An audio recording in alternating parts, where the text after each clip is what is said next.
Yo, it's Joey Badass. You know, we here at Times Square, MTV Mixtape Daily. We got the Pro Era tape coming out, Peep the Apocalypse, December 21st. You know, we about to take over this rap shit.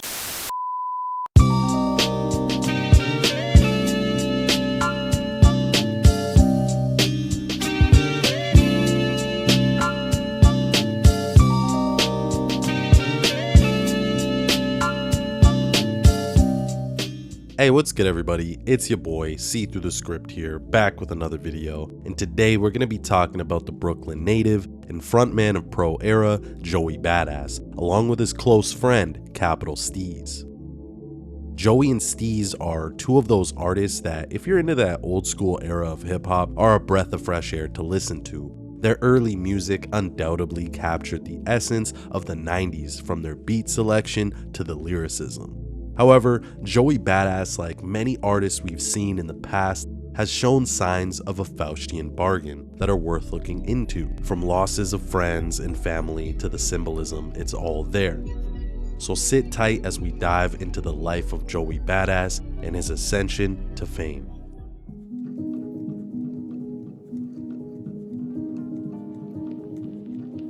Joey Badass, who was born Jo-vaughn Virginie Scott on January 20th of 1995, is an American rapper, songwriter, and actor hailing from Brooklyn, New York. He catapulted into the hip-hop scene with a distinctive blend of old-school influences and contemporary lyricism, capturing the attention of fans and critics alike. Raised in Brooklyn's musical melting pot, Joey Badass's fascination with hip-hop began at a young age. In a notably early move, he uploaded a video of himself freestyling on a corner to World Star Hip Hop, a platform known for showcasing raw and upcoming talent, along with some other wild shit, but we won't get into that. This very video got him enough attention to be noticed by Cinematic Music Group, run by Johnny Shipes, who we'll talk about a little bit later.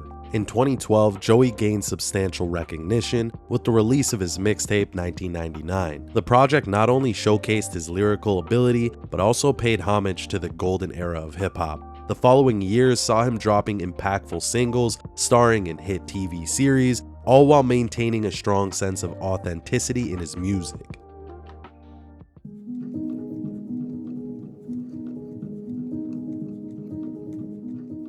It's important to remember that Joey didn't act alone, as he was also the co-founder of the Brooklyn rap collective Pro Era. Now picture, it's March of 2011, and a young Courtney Jamal Dewar Jr., better known as Steez, who at that time went by J Steez, just performed for some friends at a small venue in the Clinton Hill area of New York.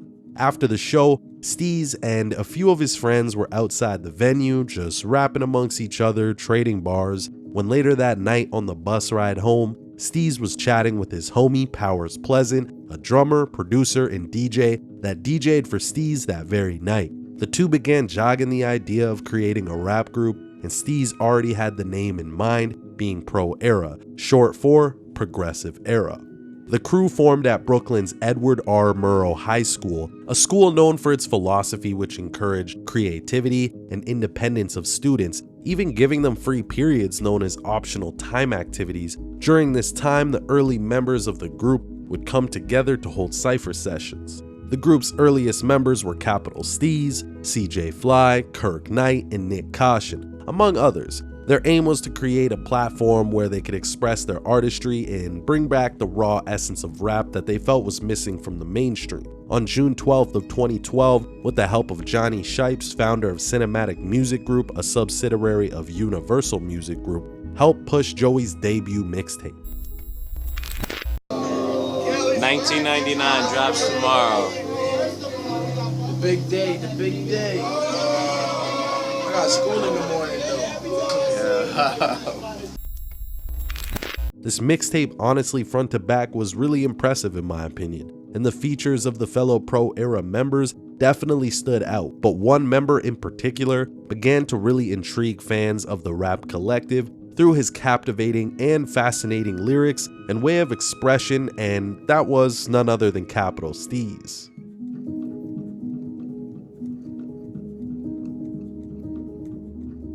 When it came to Capital Steez, he truly championed the group's conscious dimension. Steez was deeply immersed in spirituality, esotericism, and numerology. He seamlessly incorporated these themes into his lyrics, touching on subjects like the third eye, astral projection, government conspiracies, and also considered himself to be an indigo child. More and I saw deeper into the future, and I was like, yo, we basically have to create a group of all indigos. We have to come together, you know, create our music, and like eventually we're gonna have to like be about our message, which is taking over the government. So I guess on some 47 shit, that's our next step, you know. But among these passions, his obsession with the number 47 really stood out. Steez became fixated on the number 47. I smoke a lot. Yeah, I smoke like 4 to 7 times a day. Which he felt was a perfect expression of the balance in the world, representing the tension between the 4th chakra, the heart, and the 7th, the brain. According to friends, Steez believed it to be the universe's quintessential random number and started noticing it everywhere, on street signs, clocks, and Facebook timestamps. Steez, shortly after learning more about the number 47, decided to formulate it as a logo of some sort. However, this logo caused a little bit of controversy as its design was eerily similar to that of the Nazi swastika. Steez managed to carefully merge the 4 and the 7 as one, and the crew began making stickers and plastering them all around their school and surrounding area, which so happened to be an Orthodox neighborhood, causing people to speculate that the stickers were offensive to those in the community, and this even got news coverage around 2013. The number quickly became synonymous with the group's image. They really put it everywhere. But with this new knowledge of self, it was apparently leading Steez into a strange mindset. Rapper and close friend Issa Gold, one half of the duo The Underachievers, allegedly in a since deleted post on social media, likely directed at the fans of Capital Steez, stated according to this Reddit post, quote, "Y'all ain't know Steez was bowing to the dark and the Baphomet. Y'all don't know what that man was dabbling in. Told him stop." Issa does also go on to say in that same post that there was no conspiracy around his death. And although that could be true, it doesn't really seem likely, at least from a numerical standpoint. In relation to Steez's infatuation with the number 47, he also made reference to the year 2047 a few times, once in this interview with The Source and several times on Facebook posts. I mean, truthfully, in my mind, I live in 2047. This led to a rumor spreading that he would come back from the dead to save the world in 2047, which obviously among the many conspiracies surrounding his death was one of the more far-fetched ones. Truly, Steez was someone who was unapologetically himself and was fully immersed into his spiritual perspective on life. So much so that he even released his solo project on April 7th of 2012, titled American Corruption, and of course the date was chosen strategically as it's written 4/7, a nod to the number 47. On this album was arguably his most popular track, titled Free the Robots. This song criticized the actions of the government and the direction society was heading, with the increasing usage of technology and the dumbing down of society, and Steez's goal was to use his music as a way to bring awareness to that. He then followed that album up with a re-release, adding an additional 7 more songs, entitling it American Corruption Reloaded.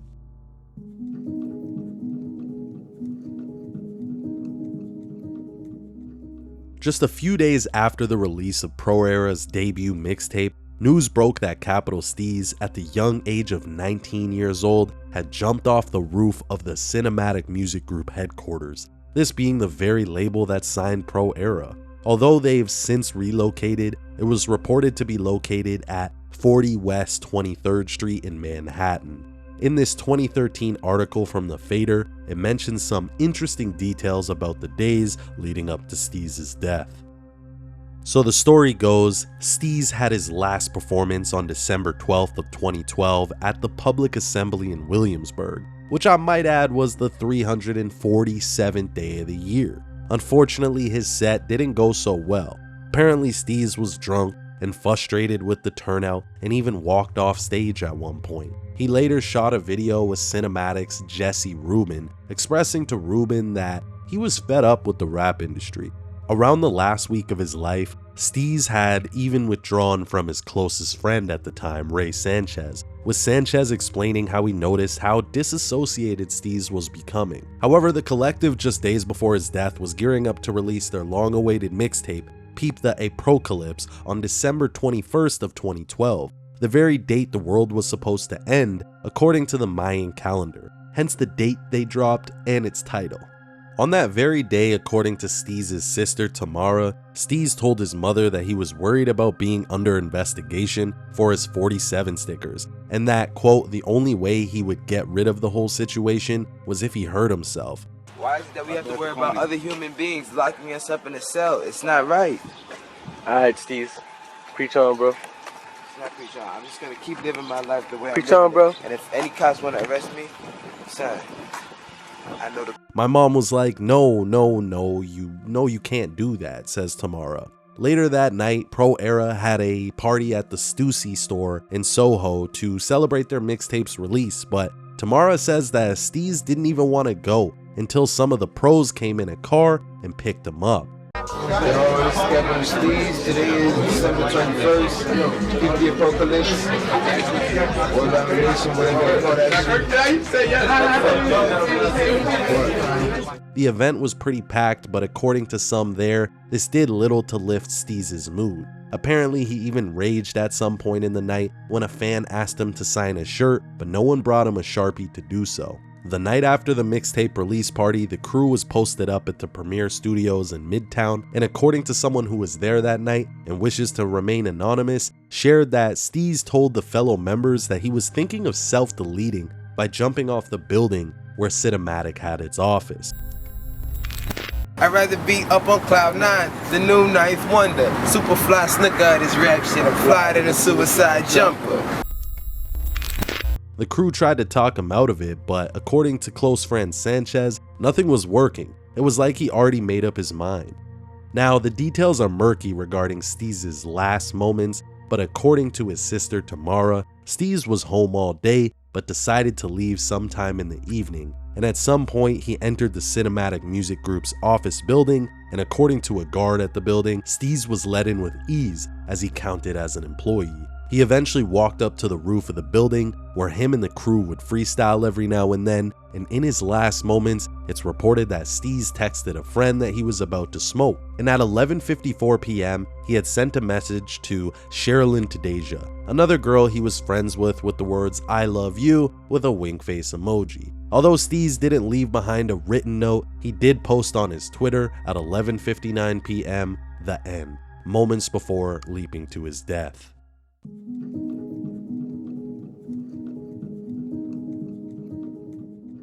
Alright, so as you can tell, this story is quite dense and you can only imagine that I'm just scraping the surface, but clearly there are a lot of interesting details that led people to many different conclusions as to what really led up to Steez's death.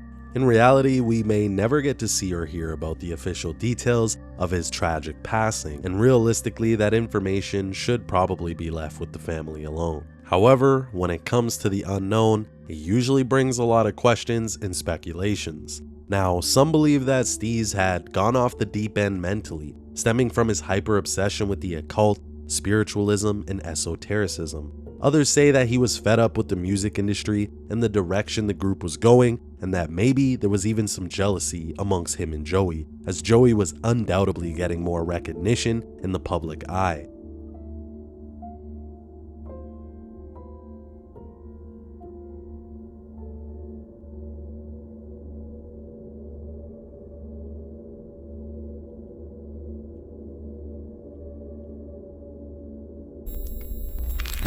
This is a nigga. Steez will come to me and say, yo, Doms, you ever feel displaced in this Beast Coast shit?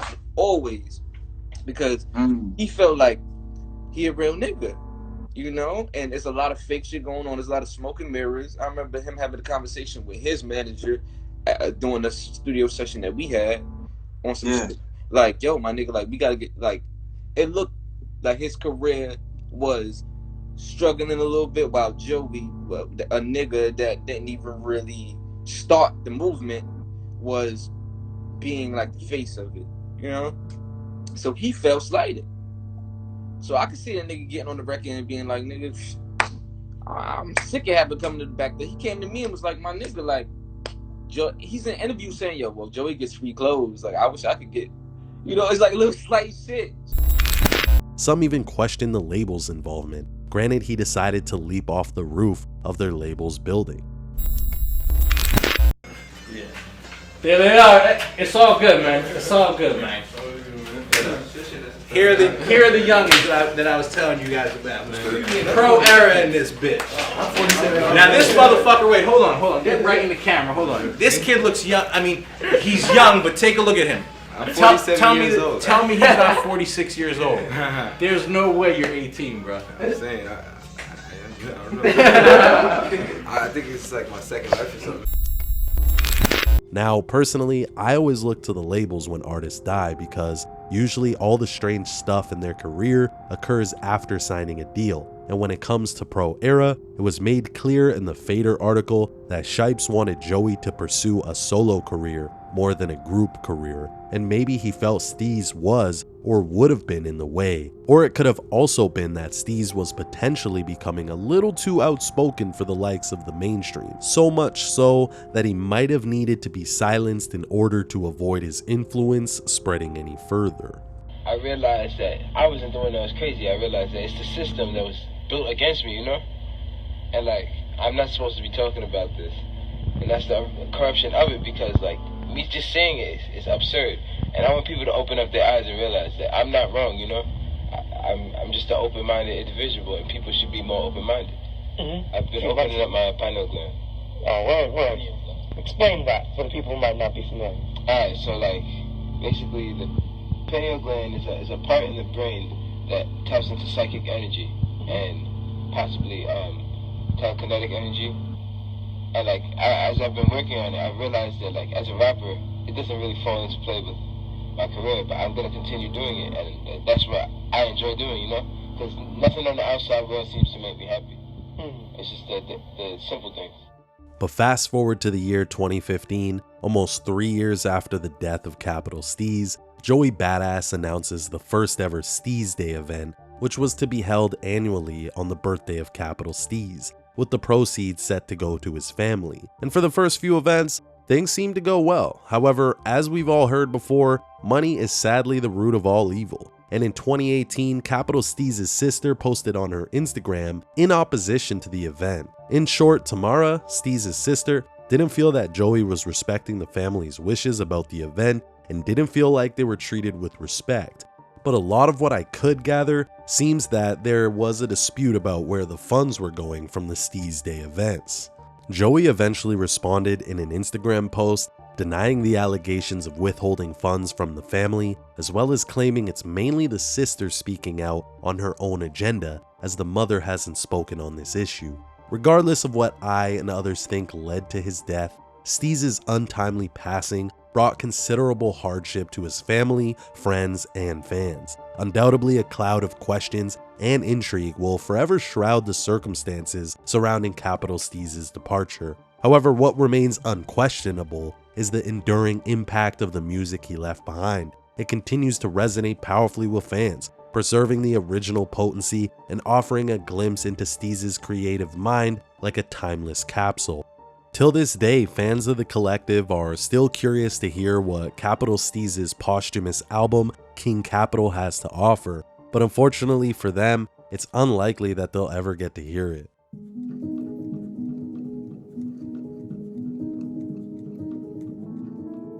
Unfortunately for Joey, Steez wasn't the only loss he faced in his life during his time as a musician. Literally just a month and a half before the release of his debut album titled Before the Money, his cousin / tour manager, Junior B, reportedly got in a fatal car crash sometime in late November and later died on December 6th of 2014. In a few articles, it was mentioned that he was in the hospital suffering from third-degree burns and died days after the accident. This news caused Joey to announce on December 6th that he would be canceling his upcoming European tour due to the loss of his cousin.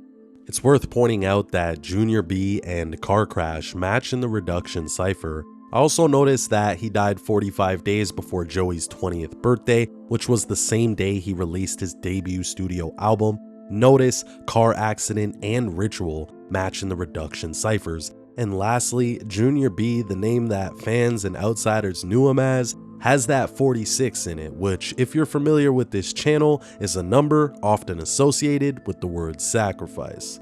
Now look, of course people die without there being any sort of conspiracy behind it.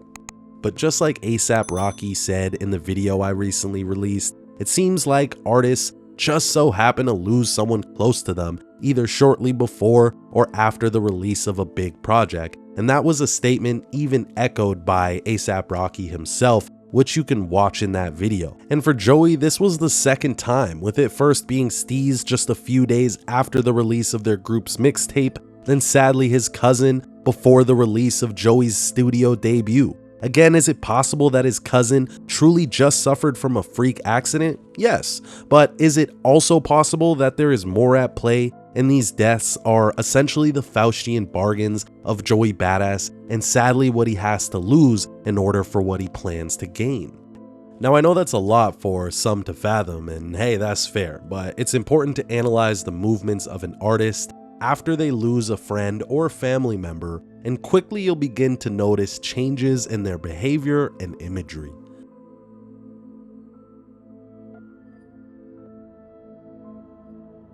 Alright, without any more delay, let's delve into the decoding process using the practice of English Gematria. By dissecting the combinations of letters and numbers alongside date numerology, we can unveil intriguing numerical patterns that interconnect with the ongoing narrative. For those unfamiliar, Gematria is a Kabbalistic system that assigns a numerical value to each letter in the alphabet. In simpler terms, A corresponds to 1, B to 2, and so forth. Once a word or a phrase is spelt out, you derive a numerical value through the 4 basic ciphers. These ciphers are quite straightforward. First, there's the English ordinal where A is 1, B is 2, and so on. Then comes the reverse ordinal where Z holds the value of 1 and A is assigned 26. On the other hand, the full reduction cipher simplifies double-digit numbers to their singular form. For instance, K is the 11th letter of the alphabet, so 1 plus 1 equals 2. The reverse reduction cipher mirrors the reverse ordinal, but adheres to reduction rules. In essence, as you decode, you'll notice synchronicities with date numerology, along with word correlations that pertain to the narrative. My aim is to present the information in a digestible format for those interested, while leaving you to form your own conclusions. Now the first thing I want to point out is how Joey, the leader of Pro Era, was born on January 20th, a date written 20/1, and notice progressive era equals 201. This number matches with none other than the Jesuit order and the Order of Illuminati, the main culprits behind the entertainment industry, and much more. But a lot of this story hinges on the loss of Joey Badass's close friend, capital Steez, or Jamal Dawar, who died 340 days after Joey's 17th birthday. Notice Jamal Dawar matches with the word, which was his cause of death. But earlier I was discussing the significance of the number 47 in capital Steez's life, and what are the odds capital Steez equals 47 in the most pure cipher, where you reduce every double digit to its singular form. Here you can see capital Steez matches with the word in the reverse reduction. Again, another strange synchronicity between Steez and the number he was so infatuated with. Alright, but check this out. Another thing that I thought was pretty insane was if you type the address capital Steez jumped from 40 West 23rd Street, you could see it equals 211. 211 is the 47th prime number. Again, another connection between capital Steez and the number 47.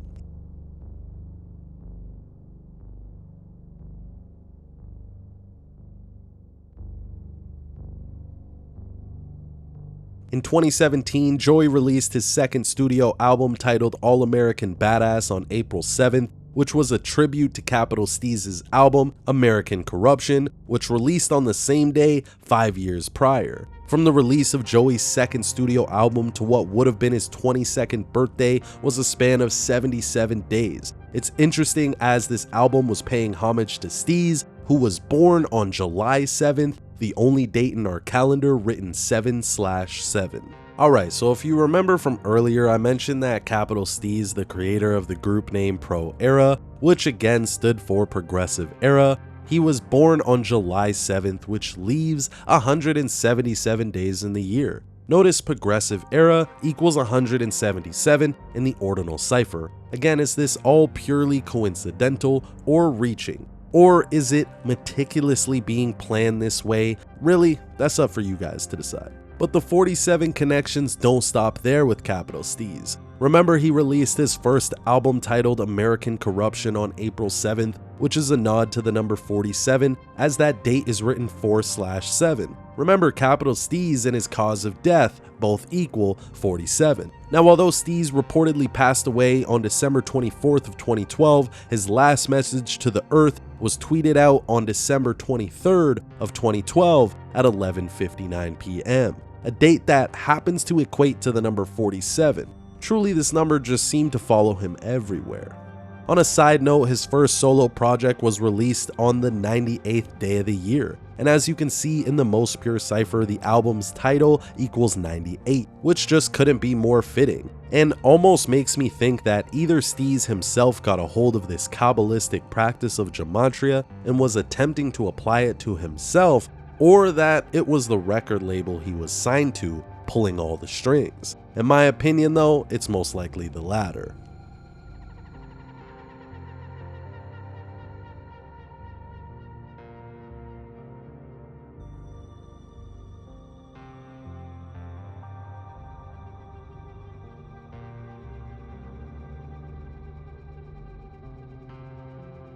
Moving on, capital Steez in the reverse ordinal holds the value of 187. And earlier I mentioned how Steez released 2 solo projects, which came out a span of 187 days apart from each other. So what are the odds of all these synchronicities involving capital Steez, the member of the group who seemingly was the most infatuated by numerology? Here we can see that from Steez's 19th to his death was a span of 170 days, which matches with the word sacrifice, which many think Steez was for Joey Badass's career. The world could draw till I'm government spots, I won't cover my eyes. The world could draw till I'm government spots, I won't cover my eyes.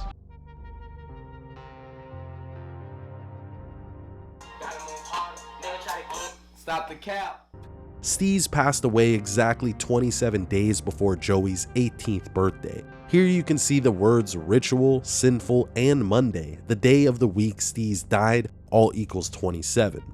Now, for more than a decade, speculation has circulated that capital Steez's demise was a sacrifice aimed at advancing Joey Badass's career. But to be fair, the circumstances surrounding Steez's passing remain shrouded in ambiguity and mystery, making it understandable why people might harbor such feelings.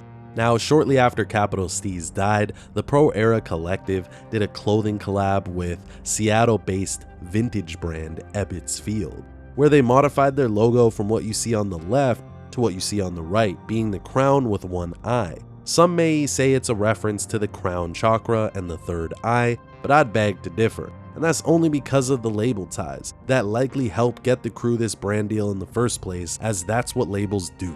They open doors for more grand opportunities, but at a cost, of course. In 2016, Joey began to kick off his acting career because, as we've seen before or after the Faustian bargains, you are usually awarded with more opportunities. However, I must add that success isn't guaranteed. Some artists make a Faustian bargain only to still get the short end of the stick.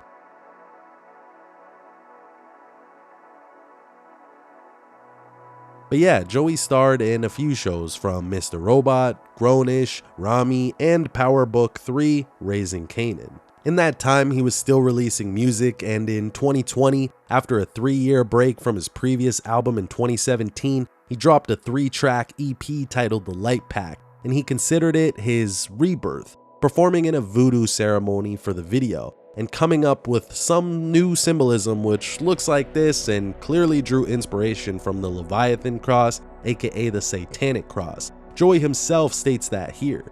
Something that could just live for a long time, but ultimately what it means is mind, body, and soul, and I'm gonna break it down for y'all, right? So you obviously got, it's 3 symbols in here that you see. You got the third eye, which represents the mind.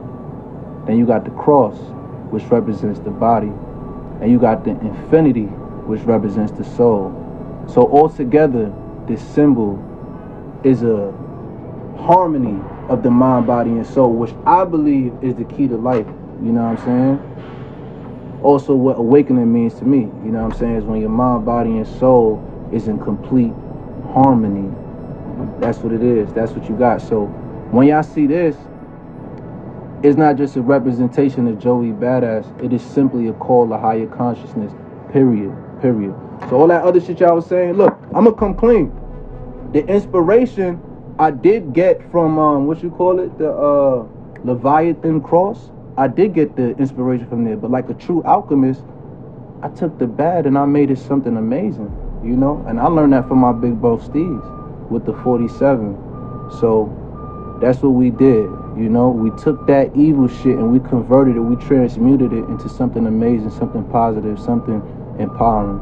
And that's period. That's what I'm gonna say, and that's the last time I'm gonna say it. So when y'all see niggas commenting on my shit, talking about, oh, this devil shit and all that, y'all put them in their place. That's it. That's what I'm gonna say. So what do you guys think? Is he being genuine, or is he being contractually obligated to incorporate this type of symbolism in his music and whatnot? Alright, so the last thing I wanted to discuss is Joey Badass's latest album, 2000, which came out July 22nd of 2022. This album was the long-awaited follow-up to his breakout mixtape 1999. Personally, I enjoyed this project a lot more than some of his previous releases and thought musically he did a great job. But aside from my opinion on the music, he does have a song titled Survivor's Guilt, where he finally addressed on wax the guilt he bears losing both his best friend capital Steez and his cousin Junior B in the process of elevating his career from accolades to financials. He still has to deal with the reality that 2 of his mans are gone and can't be there to enjoy it with him. And this leads me to the definition of a Faustian bargain. It states, Faustian bargains are by their nature tragic or self-defeating for the person who makes them, because what is surrendered is ultimately far more valuable than what is obtained, whether or not the bargainer appreciates that fact. Take these thoughts as you deem fit. I do want to make it clear that I am absolutely not suggesting that Joey Badass physically orchestrated the sacrifice of these individuals himself. That's not how these dynamics seem to operate, at least according to my understanding. It's more akin to these individuals being taken away during periods of touring or preparation for significant career moves. This occurrence often results in artists experiencing a substantial downturn either just before or after a major career peak. Ultimately, it could lead artists to feel that the more they extract from the industry's darker aspects, the more they find cherished elements slipping away in the process. But anyways, y'all, that's all I got for you guys today. I appreciate those that stuck around and watched the whole thing. I want to say RIP to both Capital Steez and Junior B. I still enjoy the music the collective puts out, and I think it's important to separate the art from the artist to avoid getting overly obsessed with these individuals. But yeah, do your boy a favor, drop me a comment, let me know what I missed, give me your thoughts, and don't forget to smash that like button, share the video, and most importantly, subscribe, man. Remember, all of those things are free to do. It's been your boy Script, and I'm out of here. Peace.